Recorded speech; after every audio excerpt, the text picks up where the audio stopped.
ప్రియమైన వాళ్ళారా, బాగున్నారా? మరి ఎక్కువ వచ్చి ధ్యానించుకున్నాం.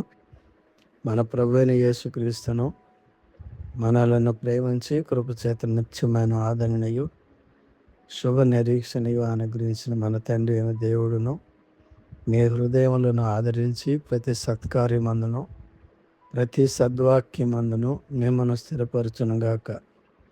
2 తెస్సలోనికైలు 2:16-17. మనలను ప్రేమించిన మన ప్రభు అయిన యేసుక్రీస్తు వారి నుండి మనకి ఏమి లభించాయి? నిత్యమైన ఆదరణయు శుభ నిరీక్షణయు అనుగ్రహింపబడ్డాయి. ఈ విధంగా రాయబడి ఉన్నది.